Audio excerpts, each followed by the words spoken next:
Good morning, ladies and gentlemen. Welcome to the Masco Corporation's first quarter 2026 conference call. My name is Jeannie, and I will be your operator for today's call. As a reminder, today's conference call is being recorded for replay purposes. To ask a question, please press star and the number 1 on your telephone keypad. To withdraw your question, please press star 1 again. Thank you. I will now turn the call over to Robin Zondervan, Vice President, Investor Relations and FP&A. You may begin. Thank you, operator, and good morning, everyone. Welcome to Masco Corporation's 2026 first quarter conference call. With me today are Jon Nudi, President and CEO of Masco, and Rick Westenberg, Masco's Vice President and Chief Financial Officer. Our first quarter earnings release and the presentation slides are available on our website under Investor Relations. Following our remarks, we will open the call for analyst questions. Please limit yourself to one question with one follow-up. If we can't take your question now, please call me directly at 313-792-5500. Our statements today will include our views about future performance, which constitute forward-looking statements. These statements are subject to risks and uncertainties that could cause our actual results to differ materially from the forward-looking statements. We've described these risks and uncertainties in our risk factors and other disclosures in our Form 10-K and our Form 10-Q that we filed with the Securities and Exchange Commission. Our statements will also include non-GAAP financial metrics. Our references to operating profit and earnings per share will be as adjusted unless otherwise noted. We reconcile these adjusted metrics to GAAP in our earnings release and presentation slides, which are available on our website under Investor Relations. With that, I will now turn the call over to Jon. Thank you, Robin. Good morning, everyone, and thank you for joining us. Before I discuss our quarterly results, I want to spend a few minutes talking about the continued evolution of our Masco Executive Committee, which we established at the end of last year.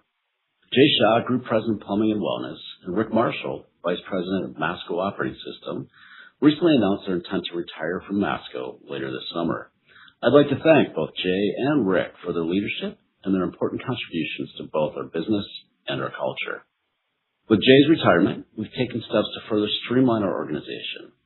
The leaders of our 4 largest businesses, Delta, Hansgrohe, Behr, and Watkins Wellness, will now all report directly to me. These 4 leaders have over 80 years of combined service at Masco, have extensive experience in our industry, and are key contributors to Masco's performance and our culture. Furthermore, we are adding 2 new leaders to our executive committee with expertise in supply chain and procurement. The addition of these leaders and capabilities will enable us to drive additional efficiencies, leverage our scale, and enhance our speed of execution across the enterprise. The structure and leadership composition of our executive committee will help enable greater agility and tighter alignment between corporate and business unit priorities, all in the pursuit of delivering above-market top and bottom-line growth. In addition, we have continued the implementation of other initiatives that were announced earlier this year. Our integration of Liberty Hardware into Delta Faucet Company is on track as we further leverage the brands, capabilities, and scale for Delta Faucet business. Restructuring actions to streamline our business, reduce headcount, and optimize operations are ongoing. We incurred approximately $8 million in restructuring charges in the first quarter, and we continue to expect approximately $50 million in total charges in 2026. The savings generated from these actions will fund additional growth initiatives and contribute to our future margin expansion. We're already experiencing the positive impact of these actions in our results. With that, let's dive into our first quarter results. Please turn to slide 5. Overall, we are pleased with our performance in an extremely dynamic environment. Net sales increased 6% or 4% in local currency, primarily driven by favorable pricing. Additionally, while still down slightly, this was our strongest year-over-year first quarter volume performance since the end of the pandemic. Operating profit was $324 million, an increase of 13%. Operating profit margin was 16.9%. An improvement of 90 basis points. Earnings per share grew 20% during the quarter to $1.04 per share. Now turning to our segments, plumbing product sales increased 7% in local currency, exceeding our expectations. largely due to more resilient than expected volume. North American sales increased 9% in local currency, driven by favorable pricing as well as slightly higher volumes. Delta Faucet delivered a strong quarter with sales growth across all three channels: trade, retail, and e-commerce. Additionally, Delta Faucet was recognized by USA Today as the most trusted brand and by Newsweek as one of America's most trustworthy companies, demonstrating the significant strength of Delta's brand and service capabilities, which are resonating with customers and consumers. Turning to international plumbing, sales increased 1% in local currency, driven by growth across many European markets, particularly Germany, partially offset by the ongoing weak market in China. Operating profit for the plumbing product segment grew 10% to $250 million, and operating margin expanded 10 basis points to 18.3%. Turning to our decorative architectural segment, sales were in line with the prior year. DIY paint sales decreased low single digits, while pro paint sales grew mid-single digits. Operating profit for the segment increased 19% to $105 million, and operating margin was 19%. Showcasing our commitment to innovative new products, Behr Premium Plus EcoMix was recently named a 2026 Green Building Sustainable Product of the Year. Behr continues its industry leadership in delivering both innovative and sustainable products. Turning to capital allocation, our strong cash flow allowed us to return $267 million to shareholders this quarter through dividends and share repurchases. We are pleased with the first quarter performance and the team's strong execution and operational focus. Additionally, I'm proud of how our teams are working quickly to implement various restructuring actions to ensure we have the appropriate cost structure for our business in this rapidly changing environment. Turning to our expectations for the full year, we continue to face a highly dynamic macroeconomic and geopolitical environment. Therefore, we believe it is prudent to maintain our 2026 earnings per share guidance in the range of $4.10 to $4.30 per share. Our guidance includes our expectation that our sales will now be up low single digits for 2026, but that we will also incur higher than previously anticipated commodity costs. Rick will share additional details of our guidance in a few moments. While uncertainty remains in the near term, we are focused on positioning ourselves for ongoing sales and profit growth over the mid to long term. The structural factors for repair and remodel activity are strong, including record high home equity levels, the age of the housing stock, and increasing pent-up demand for renovation projects. As consumer sentiment improves, interest rates decrease, and existing home turnover increases, we expect these favorable fundamentals to become a tailwind for our business. In addition, we are taking the right actions to optimize our business, leaving us well positioned to deliver above market top and bottom line growth. We are committed to our consumer-driven strategy, which leverages our industry-leading brands, expanded commercial capabilities, and enhanced operational excellence. We look forward to further sharing this strategy and our long-term goals with you, either in person or online, at our upcoming Investor Day on Wednesday, May 13th in New York City. With that, I'll now turn the call over to Rick to go over our first quarter results and 2026 outlook in more detail. Rick? Thank you, John, and good morning, everyone. Thank you for joining. As Robin mentioned, my comments today will focus on adjusted performance, excluding the impact of rationalization charges and other one-time items. Turning to slide 7, we delivered strong first quarter results, with total sales increasing 6% or 4% excluding the favorable impact of currency. In local currency, North American sales increased 5%, and international sales increased 1%.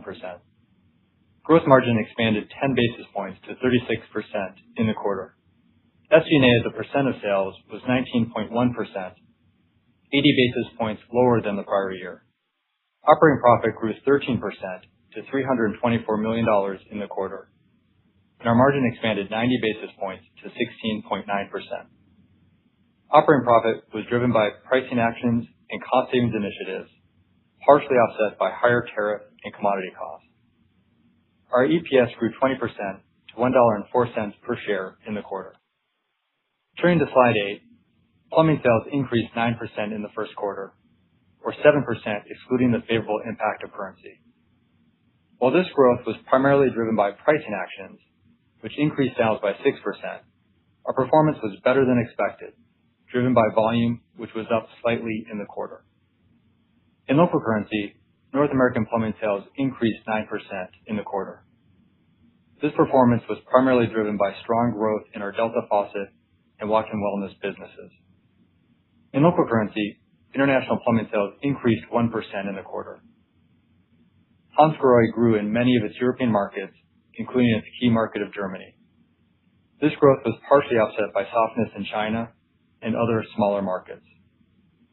Segment operating profit in the first quarter increased 10% to $250 million, and operating margin expanded 10 basis points to 18.3%.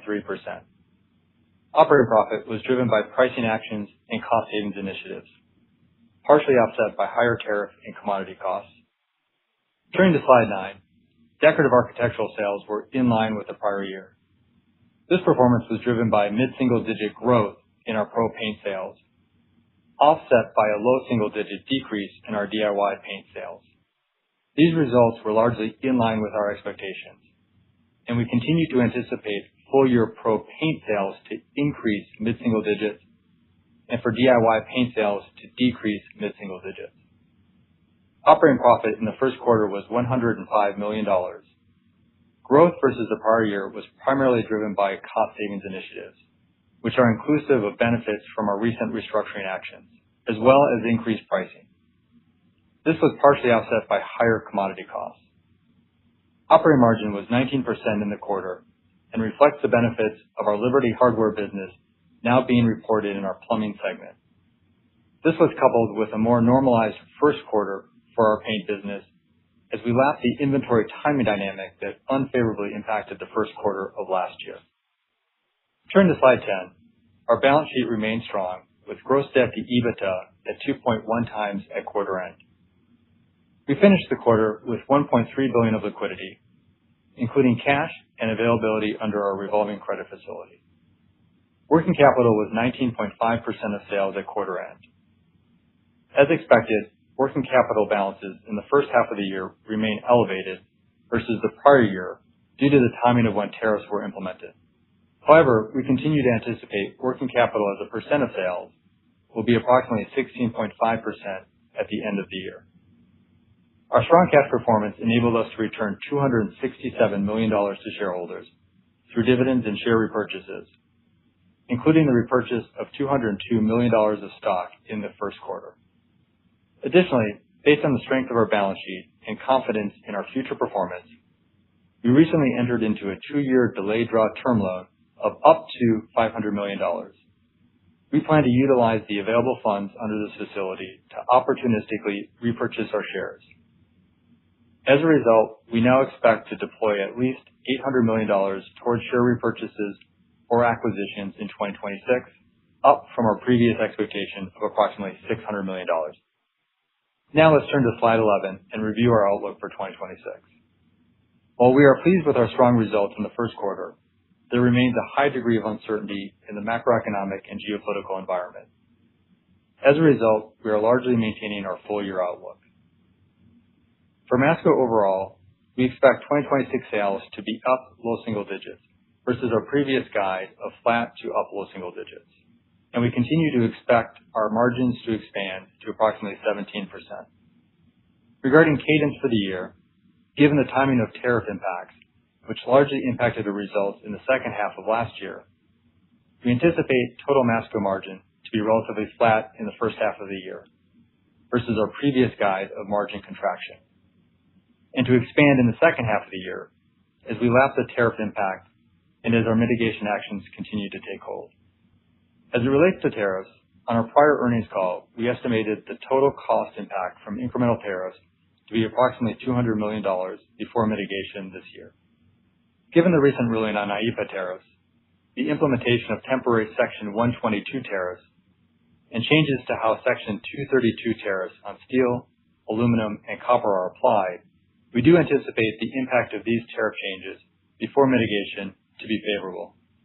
However, given the great deal of uncertainty as to where tariffs will ultimately land, it is challenging to quantify. In addition, we anticipate any tailwind from these tariff changes will be more than offset by anticipated increases in commodity and related input costs. Copper prices remain elevated, and oil, which impacts a wide range of material as well as logistics costs, also remains elevated and volatile. We continue to monitor these dynamics and will work diligently to mitigate the impacts, as we have demonstrated in the past. Turning to our segments. In our plumbing segment, we continue to expect 2026 full year sales to be up low single digits and our operating margin to expand to approximately 18%, driven by pricing discipline, operational efficiencies, and continued cost savings initiatives.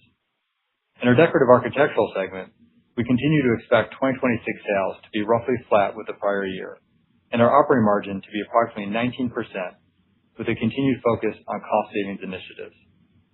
Finally, as John mentioned earlier, we are maintaining our 2026 EPS estimate of $4.10 to $4.30 per share. This now assumes a 200 million average diluted share count for the year versus our previous guide of 202 million shares and a 24.5% effective tax rate. Additional financial assumptions for 2026 can be found on slide 14 of our earnings deck. With that, I would like to open up the call for questions. Operator? In order to ensure that everyone has a chance to participate, we would like to request that you limit yourself to asking one question and one follow-up question during the Q&A session. Again, to ask a question, please press star, then the number 1 on your telephone keypad. To withdraw your question, please press star 1 again. And your first question comes from the line of John Lovallo with UBS. Please go ahead. Good morning, guys. Thanks for taking my questions. The first one is just on the Section 232s. You said that this could be actually favorable, which it seems right to us, but is this really driven by the fact that the product that you're importing, whether it's faucets or shower heads, are not entirely copper, and that some of the sub-assembly is done in the U.S.? And how do you kind of wrap your arms around what this potential benefit could be? Yeah. Hey, John. Good morning. It's Rick. So with regards to our comments on the potential favorability on the tariff impact, it's really an impact. It's really a composite impact. So it's not just the 232 tariffs, but it's the ruling on the IEEPA tariffs at the end of February, the imposition of Section 122 tariffs, and then, of course, the 232 tariffs, which you speak. So we look at it from a composite perspective. The 232 tariffs themselves are relatively nominal in terms of their net impact, but on composite, we expect a favorable impact. But in addition to the ones that we talked about in our opening comments, as you probably are aware, the administration is looking into a couple of investigations of Section 301 tariffs as well. So the environment remains uncertain. We think on net it'll be favorable for us for the year, but it's difficult to quantify just given the moving parts.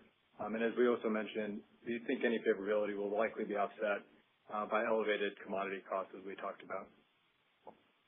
Okay, that's helpful. And then I think you guys had, your prior estimate was for consolidated pricing to be up low single digits with mid-single digit pricing in plumbing and sort of flattish in deck arc. I mean, how are you guys kind of thinking about this now, particularly with the move in resins since the conflict in the Middle East began? Yeah, so with regards to our pricing expectations for the year, our plumbing expectation is mid-single digit. In terms of deck arc, it's really going to be dependent on where we end up from a commodity perspective. We are seeing significant headwinds given the elevated and volatile oil prices and the impact that it has really across the input spectrum, and including freight costs as well, but certainly on the deck arc side with regards to resins, et cetera. And so we're seeing upward pressure in the neighborhood of mid to high single digits. Obviously, it's still in discussion, and so that's something that we're tracking very closely. I think from an overall company perspective, we would expect mid-single digit inflation, and that's really commodities as well as one of the way inflation as well. So it's something that we're monitoring and managing very closely. We do have a track record of offsetting and managing through these challenges, and we believe we'll do so here as well through a combination of levers. But that's really the landscape. And a caveat is we all recognize it's still uncertain, but there is upward pressure. Okay. Thanks very much. Your next question comes from the line of Stephen Kim with Evercore ISI. Please go ahead. Yeah, thanks very much, guys. Appreciate it. I think you effectively have said that you just reiterated that you think that the changes in the tariffs will largely be offset by the commodity. I was wondering if you could give us just an overall estimate of how much that piece, which will be transferred effectively, will be for the year, and if there's a quarterly cadence to that we should be mindful of. So Steve, just to clarify your question, in terms of the transfer of cost, could you just elaborate? The offset. Yeah, the offset. You were basically saying that the tariff changes could be beneficial to you, but the commodity costs will be higher and that those pieces would effectively be, offsetting, if I heard you correctly. And so I'm just wondering, how big is that piece effectively? Yeah, we're not going to quantify the actual magnitude of it. I think on a net basis, you can think of them as relatively flat to potentially a headwind for us for the year, just given the extent of commodity inflation that we've seen really across many input costs, particularly copper and zinc, as well as oil-based inputs, particularly resins, et cetera. So, we're basically tracking that. But I think at the end of the day, those commodity costs are going to offset the favorability or potentially more than that. In terms of your second question, quarterly cadence, this is largely a back half of 2026 phenomenon. As I think we've described in the past, particularly on the plumbing side of the business, commodity costs, when they show up in the market, really have to flow through our inventory and then our P&L, usually a couple of quarters later. And we saw elevated copper and zinc costs really as we entered into 2026, so that will be more of a back half 26 phenomenon. As it pertains to oil and resin costs, that's a little bit more near term because we've been seeing that as of late, and that's more of a quarter to 2 quarters out. So it's really kind of as we approach mid-year and the second half of the year that we would see that impact. And that lines up pretty cleanly with regards to our tariff favorability, because the tariff favorability is largely driven by the IEEPA tariff ruling, and that occurred, as we all know, on February 20th, and so that takes some time to flow through our P&L as well. So they tend to map pretty cleanly, but at the end of the day, there's still a lot of volatility out there, Stephen, as you recognize. Okay, great. That's actually a good cleanup. Appreciate that. In the Deck Arc segment, your margins were stronger than we expected, and I was curious if you could give us some sense for the relative importance of the cost savings initiatives from restructuring versus pricing, and give us a sense for what your expectation is about the quarterly cadence, because we typically see the margins rise in 2Q and 3Q from 1Q. Is there anything that we should be mindful of that would be different this year than normal? Yeah, hi, Stephen. It's John. I'll jump in first, and then Rick can follow up with anything I miss here. I guess overall feel good about the trajectory that our paint business is on. As you know, we exited 2025 with a challenging year behind us, and we feel better about our performance. Again, we saw our business overall flat, with pro paint growing mid-single digits, DIY down low single digits. We feel great about the plans we have in place with our retail partner, and we'll continue to, again, grow share with the pro painter who tends to, which is a big opportunity for us, and we've got a significant amount of headroom there. And then make sure that we continue to grow with DIY as well, where we have a significant share. In terms of margins, I would say, yes, they were up significantly versus last year.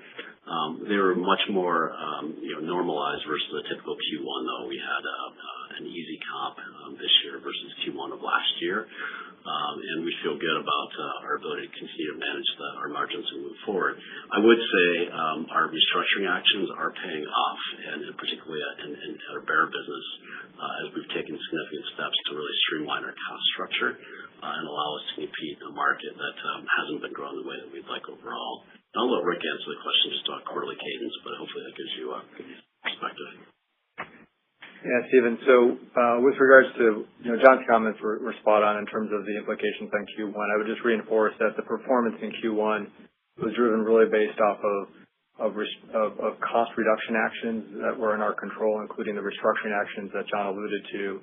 We did see some low single-digit inflation in the commodity input costs, so that's something that we are mindful of, and as I mentioned earlier, are expected to increase over time. So that's something that we're tracking. But I think in terms of our margin performance in Q1, it was largely in line with what we would have seen from a historical standpoint on a clean Q1. Okay. Appreciate it, guys. Thanks. Thank you. Your next question comes from the line of Sam Reed with Wells Fargo. Please go ahead. Thanks, everyone. Congrats on the quarter here. In plumbing, really nice beat versus expectations. I just wanted to perhaps unpack the plumbing volumes that you put up during the quarter. I know they were modest, but I believe there was some volume benefit there. And just wanted to double confirm that there wasn't anything one time or any pull forward in there around pricing that we should be mindful of. Hi, Sam. This is John. I would say the short answer is no. It was a pretty normalized quarter in terms of inventories. We feel really good about our plumbing business and the performance that team put up really around the world, where we saw our business grow nicely. Our North American business in particular, with Delta Faucet Company, had a terrific first quarter, growing high single digits. I think one of the, if you look at our beat versus our internal expectations for Q1, it was really plumbing. And then primarily North American plumbing, and the vast majority of that beat was really just volume versus expectations. As you're aware, we took a fairly significant amount of pricing as we exited last year, and the team's done a terrific job really putting that pricing in place and navigating with our customers to have really good plans. And we saw our volume perform better than we would have expected from the elasticity standpoint. So we feel like the fundamentals are incredibly strong. We grew share across our channels. In fact, we grew in every channel across plumbing, whether it be wholesale, trade, or e-commerce. We've got a great new product lineup. Our marketing plans are strong. We feel really good about our plumbing business, and we'll continue to focus on it as we move through the rest of the year. That's super helpful. And then maybe double-clicking on the plumbing price in a little bit more detail. I mean, it sounds like the strength was widespread across all of your channels. But could you perhaps give us a little bit more color on whether there were any nuances between plumbing price, say, retail versus wholesale, wholesale versus e-com? Would just love maybe a view on how that plumbing price might have looked by channel. Thanks. Yes, Sam, this is John again. We typically don't get into that level of detail from a pricing standpoint. I think suffice to say, though, if you look at our results, we executed our plans well from a pricing standpoint across all channels, given that we saw the price realization in the market that we had hoped for, and our elasticities weren't as severe as they could be. So again, we feel really good about how we navigated. And the performance was pretty consistent through all channels. And again, in North America, it was high single digits, which is terrific. All helpful. Thanks so much. Thank you.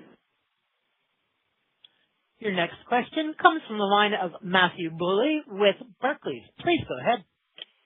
Morning, everyone. Thank you for taking the questions. Wanted to start on the growth guidance in plumbing. So obviously started the year at this 9% growth and still guiding the full year up low single digits. And so presumably, those pricing comps will get a lot tougher in the second half. So I guess that part is understood. But, you would still need a lot more deceleration either as soon as Q2 or perhaps even a negative comp at some point just to kind of hit that guide. So I guess the question is, should we be expecting that deceleration and growth is sort of already happening here in Q2, or are you just really building in a lot of conservatism around the volume side that you kind of think is prudent here to sort of, get that type of deceleration? Thank you. You're welcome. This is John. So, as I mentioned, really pleased with the performance in Q1. As we look to the remainder of the year, really it's the uncertainty that we see in the world around us that cause us to keep our guidance where it is. Certainly you had all of the uncertainty, prior to the war in Iran with tariffs and the consumer sentiment and things like that.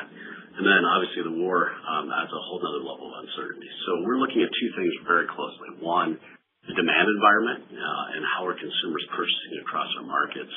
And to date, we have not seen a meaningful change, but it's something that we're looking at very, very closely. And I think as the oil shock ripples through the economy, we have questions in terms of how the economy is going to perform. Again, nothing to date that gives us pause, but we're going to continue to watch that closely. As Rick mentioned earlier, what we have seen certainly is the impact of inflation from the oil shock, particularly in petrochemicals and particularly in our decorative architectural business. As Rick also mentioned, our team has really, I think, distinguished itself as being able to navigate through tough times and a dynamic environment. And we'll do everything that we can to offset at inflation by negotiating with their suppliers, looking at footprint.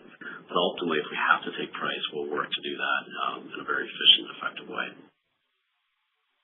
Got it. Okay, that's very helpful. Secondly, shifting over to the Hansgrohe business. Question is on basically both demand and energy costs, specifically in Europe. So as the conflict began, the question is, have you sort of seen any changes either from a consumer perspective? I mean, it sounded like Europe was still positive in the quarter, but anything changing on the margin around demand in Europe or just the energy costs related to natural gas in your business there? So any kind of color on how you expect that to play out? Thank you. You're welcome. I'd say similar to what we're seeing in North America, we haven't seen a dramatic change to date, something we're obviously watching closely. We see commodity pressure in Europe just like we do in North America, and that the Hansgrohe team is taking the initiatives to offset it. And then from a demand standpoint, again, remember that Hansgrohe is really a global business. We like how Europe's holding up at this point. China is no secret. It remains a challenging market from a new home construction standpoint and a building standpoint. So if anything, that's the market we continue to look at in terms of trends and looking to improve our trends in that market. But Europe's hanging in there pretty well to date, so feel good about Hansgrohe as well. Well, great. Thanks, John. Good luck, guys. Thank you. Your next question comes from the line of Ketan Mamtora with BMO Capital Markets. Please go ahead. Good morning and congrats on a strong quarter. Maybe just coming back to the full year guidance. John or Rick, what is the right way to think about sort of what you're embedding as the base case? If volumes, the demand environment stay kind of where it is today, do you expect to be more sort of at the midpoint of that range? How should we think about that? Yeah, Ketan, good morning. It's Rick. So with regards to our guidance, it's informed by all the information that we have to date with regards to what we're seeing in the marketplace, obviously the uncertainty in the macroeconomic and geopolitical environment, as well as from an earnings perspective, the tariff implications and the commodity implications that we've spoken to already. I mean, at the end of the day, we feel confident in terms of delivering our results within the range. And without further input on that, I think that you can comfortably assume that we'll end in the mid part of the range. From a top line perspective, our guidance, we did increase our expectations for the year from flat to low single digits to up low single digits. So we do expect growth on our top line this year from a total company perspective, driven primarily in our plumbing space. And from a bottom line perspective, we do expect earnings growth and EPS expansion in landing in the 410 to 430 range for the year. Got it. No, that's helpful, Rick. And just as a follow-up, on the capital allocation side, you moved the target higher to $800 million. Is it fair to say that you see bigger opportunity on sort of the share repurchase side, or are you seeing kind of more M&A opportunity as well? Yeah, fair question. As it pertains to the increase in our share repurchase expectations or availability for share purchase or acquisitions, basically we saw an opportunity with regards to the strength of our balance sheet. We've got a very healthy gross debt to EBITDA ratio or leverage ratio. In our confidence in our performance, obviously demonstrated in Q1, and our confidence in our future performance, an opportunity to look at increasing the cash available for share repurchases from $600 million to at least $800 million.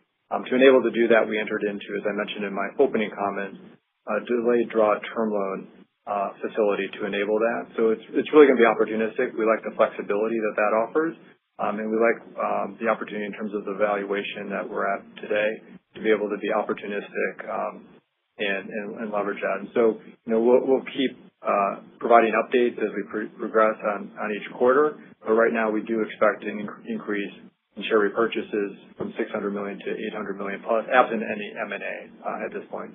And just reiterating, our capital allocation strategy hasn't changed. We continue to look at M&A, and as we said before, bolt-on M&A is our focus. If we find the right deal, we'll do it. As Rick mentioned, we just felt like this was a great opportunity because we have the ability to go out and borrow a bit more, and we frankly believe that our shares are of value right now.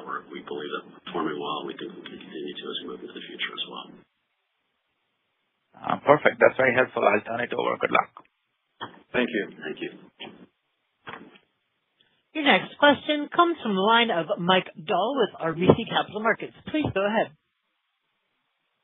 Morning. Thanks for taking my questions. I wanted to circle back to some of the cost and margin dynamics. I think the question is, if you look at this being kind of net neutral to less favorable in terms of costs and tariffs and a lot of uncertainty around the second half, I understand that, historically you've had the ability to do things to offset this. When you have broad increases in inputs and global tariffs, it's a little harder to get those savings from shifting footprint, unless I'm wrong about that. So in your guide, if that is, potentially a net negative versus your initial assumption, what is the primary lever that you're relying on to offset that and giving you the confidence to still guide margins up in the back half?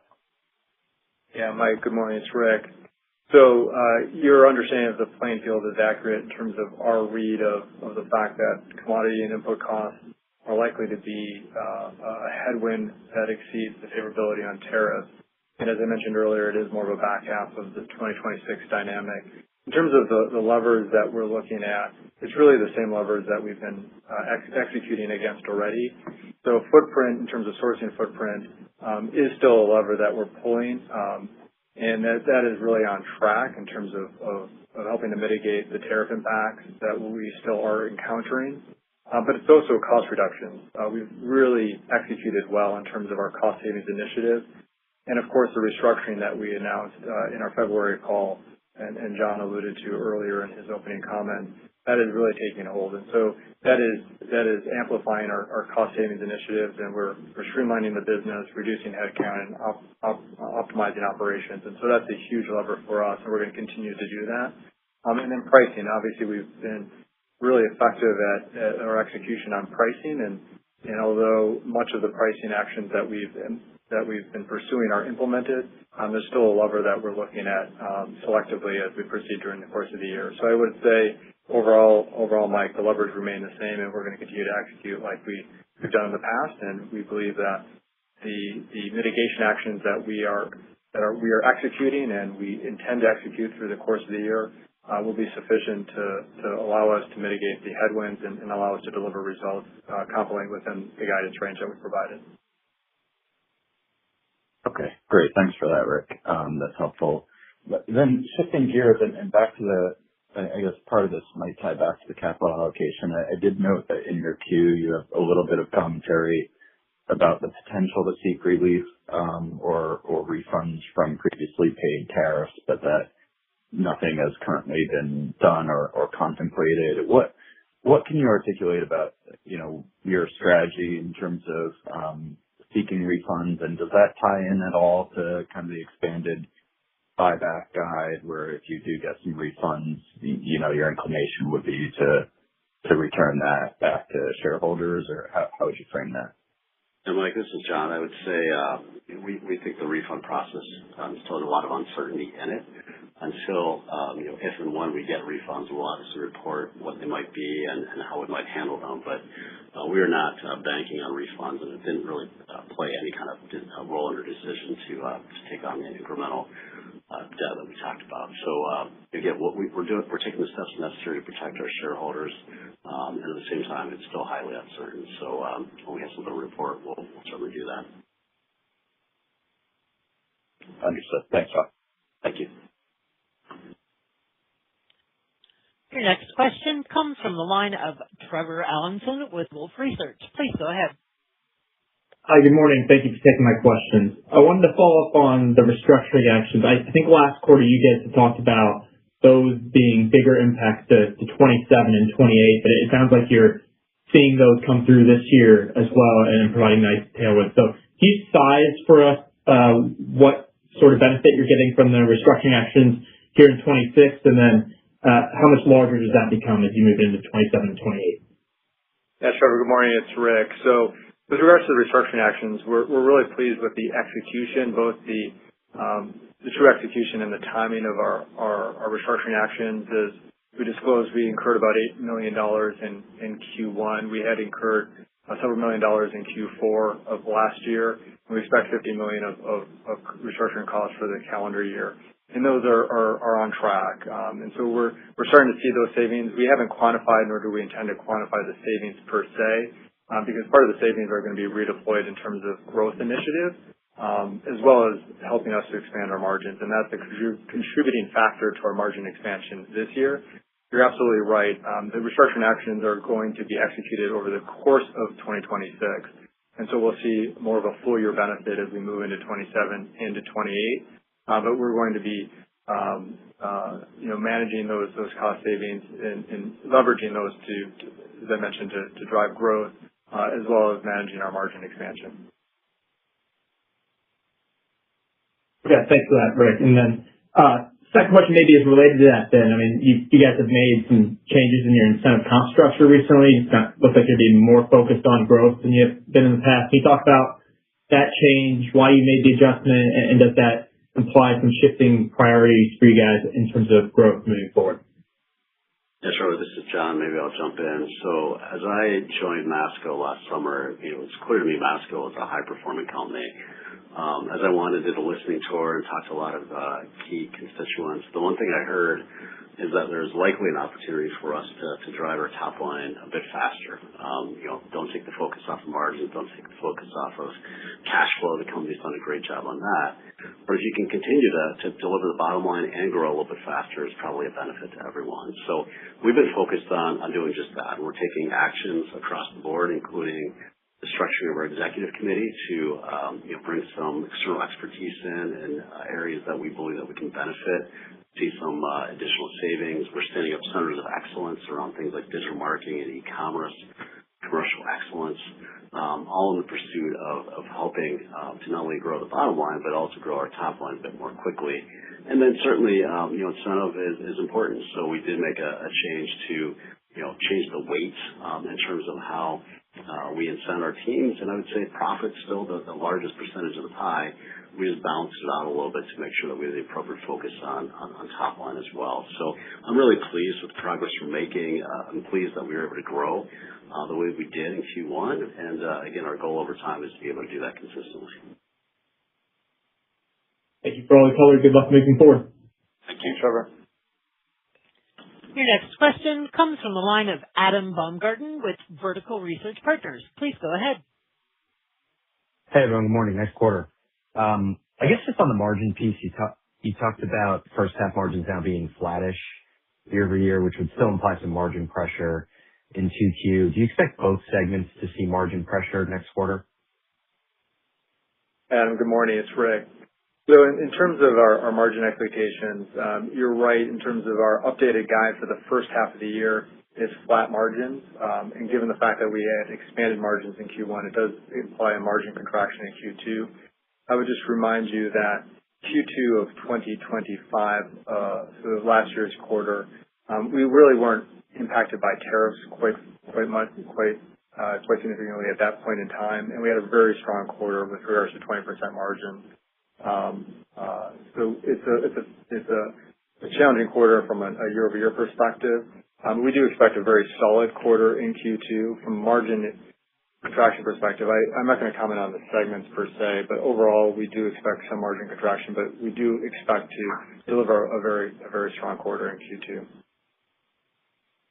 Okay, got it. Thanks. And then I think you guys alluded to maybe some incremental price actions. A couple of questions, would that be in both segments, and would that, or happen if kind of commodity costs stay where they are today, or would you need to see more commodity inflation to then, think about raising prices further? Adam, it's John. I guess I would say we're not going to talk about prospective price advances. I just would probably tell you to look at history here, the recent history in terms of how we've approached things. And pricing is the last resort for us. We start with negotiating with our suppliers, changing our footprint where possible, taking costs out of our own system. But if the need is there, I think our teams have proven that they can take pricing very effectively and efficiently and do it in a way that benefits not only the bottom line but doesn't harm the top line as well. So We'll continue to monitor things. Again, as we talked before, I'd say the one surprise for us, so far this year has been the impacts on petrochemicals and particularly on our decorative architectural business. So that's an area that we have a lot of focus. We're spending a lot of time with our suppliers to negotiate the best deals we can, and then ultimately we'll work with our retail partner in terms of how we approach that looking forward. But just know that we've had good practice over the last few years, given all the dynamic environment, and feel really confident the team can navigate as we move forward. Okay, great. Thanks. Best of luck. Thanks, Adam. Your next question comes from the line of Phil Ng with Jefferies. Please go ahead. Hey, guys. Congrats on a really impressive quarter. I guess to kind of kick things off, John, I think volumes for plumbing came in, as you pointed out, better than you expected. Is that a more resilient consumer, maybe better price elasticity? Can you tease out if there's any share gains of note that drove some of that? Help us kind of think through where, I guess, plumbing would have surprised, and it sounds like it's been pretty resilient thus far. Yeah, Phil. Good morning. We're really pleased with plumbing. As I mentioned, it's globally we grew, which is great. I would say, again, versus expectations, it was really North America that we saw the beat. And as I mentioned, the vast majority of that beat versus our expectation was volume. And I would say our Delta team is firing on all cylinders right now. They've got a great marketing plan for the year. They've got terrific new products that they've launched. Our vitality rate continues to increase year over year. Our commercial plans with our key customers are incredibly strong as well. So that team continues to perform. And then when you break it down across channels, we grew high single digits in North America across each of the channels, so wholesale, e-commerce, and retail. And that's tricky to do. And the team is hyper-focused on building strong plans at each of our customers. So we do feel like we're taking some share. And at the same time, I think executed pricing in a really effective way that we didn't see the elasticity maybe that we would have modeled out beforehand. And I think it's, again, a testament to strong execution. So the last thing I would add is we continue to see strength in our upper premium and luxury segment of the market, where we have brands such as Brizo and Axor and Newport Brass. And the high-end consumer definitely seems to be hanging in there strong. And we see really strong margins in that segment as well. So feel great about the performance and feel good about the plans we have in place for the rest of the year as well. Gotcha. And just kind of teasing off that, I guess for plumbing, for perhaps Rick, you guys kept your guidance for up low single-digit top-line growth, and it sounds like there was nothing of note for 1Q and volumes were up. It sounds like things are pretty resilient. Could that be a source of upside, or are you kind of expecting volumes to kind of decline in the back half, perhaps just given some of the macro dynamics that is out there? Just want to kind of think through some of the puts and takes there on the demand side. Yeah, sure, Phil. As it pertains to, as John mentioned and we talked before, Q1 was a really strong quarter. We're very pleased with our results. And the consumer, in terms of our businesses, is holding in there. The uncertainty is something that we're continuing to track, both on the macro and geopolitical. Consumer confidence is a bit challenged, but as it pertains to the fundamentals of our business, they're strong. The only thing I would point to from a first half versus second half perspective is we started to take pricing from a tariff mitigation standpoint in the second half of 2025, and so we'll lap that as we get to the middle of the year. As evidenced by our Q1 pricing of 6% in Q1, we won't see that type of year-over-year comp in the second half of the year. So that's part of the dynamic, just mechanically. But we still feel pretty confident, and obviously we're hopeful that there is upside relative to our expectations. But at this point, we're guiding at low single digit in terms of growth for the year. Okay, thank you. Really appreciate the color, guys. Thanks, Phil. Your next question comes from the line of Michael Rehaut with J.P. Morgan. Please go ahead. Hi. Thanks. Good morning, everyone. Thanks for taking my questions.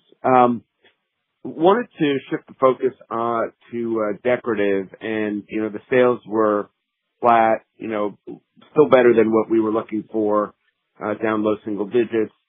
Was hoping to get a sense of DIY versus pro and the different drivers there, and where things might be, if it's indeed the case, maybe coming in a little stronger, if you're seeing any momentum similar to what you've seen in plumbing, and how you might contrast the sales momentum that you've seen in plumbing versus what you're seeing in decorative across again, DIY versus pro on the paint side? And Mike, good question. It's John. So our sales for the quarter were flat. Clearly, that was a better performance than what we saw in Q4 of 2025 and really most of 2025. When you break it down, we saw pro continue to grow mid-single digits. DIY was down low single digits. And we feel good about the plans we have in place. I mean, I do believe that DIY is going to remain pressured. When you look at that business, it's highly correlated with existing home sales. And obviously, existing home sales remain pressured. So as a result, we're putting strong plans in place. We're going to focus on the great quality that we provide at the best value in the industry, really make sure that that's playing through and feel good about our plans with our retail partner. The pro side is where we continue to see a tremendous amount of opportunity. I mean, that's where the growth has been over the last longer time. We have a relatively small share in that space as well. We've grown our share by 200 basis points over the last few years. We're continuing to invest to take friction out of the experience for pros. So whether that be order online, pick up the store, order online, have it delivered to the job site. We continue to hire both inside and outside sales reps to develop those pro relationships. And I can tell you that the Home Depot has that same exact laser focus on the pro as well. So I think we hope to see incremental progress as we move throughout the year. It will remain a tough DIY market, we believe, for the short term, but feel really good about the plans we have in place and the trajectory that we're heading on. Great. No, that's helpful. And I know at the risk of beating this one to death a little bit, but I think it's going to be a big topic over the next month or two around the strength in plumbing, particularly the volume side. And you just highlighted the fact that you've seen that strength across different channels in North America, a lot of success in your execution. Notwithstanding, maybe being a little more conservative in the back half for various reasons, and I presume you also hit on this at your Analyst Day next month, but are we to think about, let's say, the share gains that you've been able to achieve in the first quarter as sustainable, and are there parts of the market that, maybe you see an opportunity where, this share gain dynamic can persist throughout this year into 27, 28?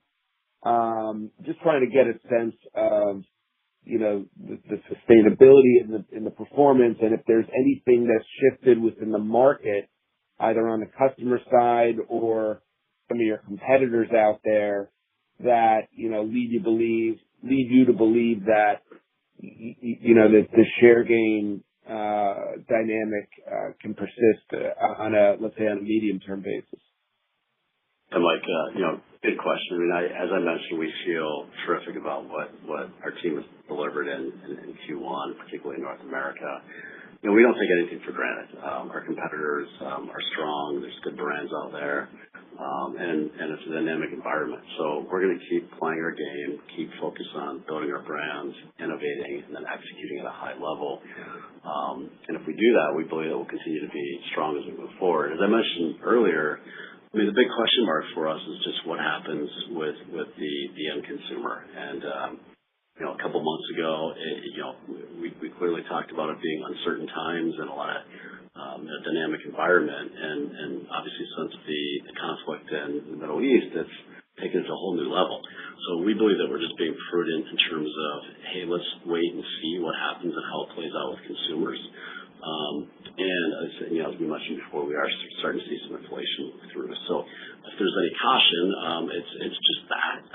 And certainly these are very uncertain times that we'll continue to monitor. In terms of what we can control, I feel great about what our teams are doing. I feel we have a very clear line of sight into our plans for the rest of the year. And I expect our performance to be strong, certainly versus the category. And ultimately, it's the category, how that performs with all this uncertainty is the thing that we're watching. Great. Thanks. Best of luck. Thanks, Mike. Your next question comes from the line of Anthony Pettinari with Citi. Please go ahead. Good morning. Hi, Anthony. Hey, just following up on plumbing, can you give any additional color on the growth you saw in Watkins and, the opportunity or the TAM there? I think you flagged Delta and Watkins as your strongest growers. Is Watkins growing maybe similar to Delta, or is it growing faster off a lower base? Is there any product set or brand within Watkins that's really driving the strength? Anthony, it's John. We feel, as we've talked about, great about Watkins and the opportunity. Watkins did grow in Q1. And we're going to get into a lot more detail at our Investor Day next month in New York City. So we'll walk you through the TAM. We'll walk you through the opportunities that we see. What I would tell you is that hot tubs are our biggest business, and we like the momentum. We're the share leader in that space across North America. Where we're seeing outsized growth is really in sauna, which only has 1% household penetration in the U.S. today. It's very much front and center in the wellness movement, and we're seeing just a lot of demand for that product. So we grew nicely from a Watkins standpoint in Q1. We'll give you a lot more details next month when we get together. Great. And then I guess, given the rise in diesel and gas prices, I'm wondering if you've historically seen real sensitivity between gasoline prices and consumer spending for your products. I guess I'm thinking specifically about DIY paint and maybe some of the smaller ticket items. It seems like you haven't seen that so far, but I'm just wondering if that's something historically that's moved the business. Hey, Anthony, it's Rick. So it's tough to single out a particular driver. I think what we watch, generally speaking, is consumer sentiment as well as overall the health of the economy. And so higher oil prices, as we all recognize, is generally a headwind to consumer confidence, is generally a headwind to disposable income. And it's a headwind in terms of input costs. So those are things that we're monitoring closely, and that's one of the reasons that gives us caution and why we're prudent with regards to our expectations as we move out through the course of the year. Again, the fundamentals of the business, as John articulated, are really strong. We're pleased with the execution of what we've been doing here at Masco and across our business unit. Oil prices is something that is a headwind, but it's more how it manifests itself in terms of consumer confidence, et cetera. For us, in terms of our products, they tend to be lower ticket R&R items, so they tend to be more resilient in these types of environments. But nonetheless, we're not immune to it, but it's something that we'll continue to monitor and track as we progress through the course of the year. Great. That's very helpful. I'll turn it over. Your next question comes from the line of Susan Maklari with Goldman Sachs. Please go ahead. Thank you. Good morning, everyone. Thanks for taking the questions. I want to talk about the longer-term growth path. With the changes in leadership that you announced this week, you now have the heads of those 4 key businesses reporting directly to you, John. Can you talk about what that means in terms of your ability to drive growth over time and how the executive committee is focused on some of these items and what that will mean for Masco? Yeah, Sue, great question. As I mentioned before, as I came into Masco, I heard that top line growth was something that probably was an opportunity, something for us to focus on. And then, as I took a step deeper in terms of feedback, the other thing I heard is just our ability to move with pace and be agile is probably the other area to focus on. So with the executive committee, we're trying to do 2 things. One, make sure that we have the right experts, in terms of our centers of excellence and deep functional knowledge where it matters. We announced just earlier this week that we're bringing in a chief procurement officer who has 30 years of experience in the space and will be able to help us, bring the most modern capabilities as we move forward, which we feel great about. And also with the executive committee, really trying to, streamline the organization to have more frequent communication, allow us to make decisions more quickly and move with pace. So with the new organization, essentially have removed a layer, and with that, we think that our speed and agility will increase even more. We talk as an executive committee. We meet once a week. I can tell you I talk to my direct reports many more times than that. And I think with the world around us and the pace that we're seeing, it's really important that we have the organization that's set up to read and respond and deliver to consumers and customers what they expect from us. Okay, that's great color. And then despite the moving parts around inventories and costs, you're still targeting to get that working capital down to about 16.5% of sales this year. Can you just talk through some of the pieces in there and how we should think about that coming together? Sure, Sue. It's Rick. So part of the reason our working capital is higher than it typically is this time of year or has been for the last several months is because of the implications of tariffs. So the higher tariff costs and commodity costs, quite frankly, that lead into our inventory and receivables have elevated our working capital, and the shorter payment terms on the tariff bills or invoices also reduces our payables. So there's an overarching tariff dynamic that has been at play. We'll see that normalize as we get into the second half of the year. And we continue to be, the team is very focused on managing not only cost but also working capital. And so that's something that we're continuing to execute on. And once we get through the normalization of the tariff implications in the second half of the year, we should be able to execute towards a working capital that's more in line with our historical average. And we've guided towards 16.5%. Okay. Thank you. Good luck with the quarter. Great. Thanks, Sue. And your last question comes from Rafe Jadrosich with Bank of America. Please go ahead. Hi, good morning. Thanks for taking my questions. Just the outperformance in plumbing volume in the first quarter in North America, how much would you attribute to just broader consumer resilience and the category holding up relative to your market share outperforming what you were expecting going into the quarter? Yeah, so, again, I'm not sure we'll quantify it to the level of detail you're looking for. I mean, I think the category performed fairly well. I am very confident we also took market share. As I mentioned, I believe that we're firing on all cylinders right now and really strong plans in place across each of our channels, each of our customers. So just we'll leave it as probably a bit of both. But if I had to say which one was the bigger driver, I would say probably our market share gains. Great. That's helpful. And then in terms of the input cost and inflation, what you're expecting, can you talk about what either copper price is embedded in guidance for the second half of the year, or should we be assuming that copper prices and zinc stay where they are today? Sort of just what are you assuming to get to the full year guidance? Yeah, sure, Rafe. It's Rick. We're not going to disclose a specific assumption in our outlook, but suffice it to say, I would assume that where we have been recently, particularly as we closed out 2025, is a pretty reasonable place to be. Obviously, it's volatile in that nature. I mean, I think as we sit at $6 or above $6 per pound, that is something that represents a bit of a headwind to us, but it's a volatile environment. And at the end of the day, as I've mentioned before, we're not only monitoring the situation, but we're proactively taking actions from a cost reduction standpoint, from an efficiency standpoint, and as necessary, a pricing standpoint to mitigate those impacts, whether they're copper, oil inputs, tariffs, et cetera, to be able to deliver the results that we've guided to for the year. That's really helpful. Thank you. Thank you. This concludes the question and answer session. I will now turn the call back to Robin Zondervan for closing remarks. We'd like to thank all of you for joining us on the call this morning and for your interest in Masco. That concludes today's call. Have a wonderful day. This concludes today's conference call. Thank you all for joining. You may now disconnect.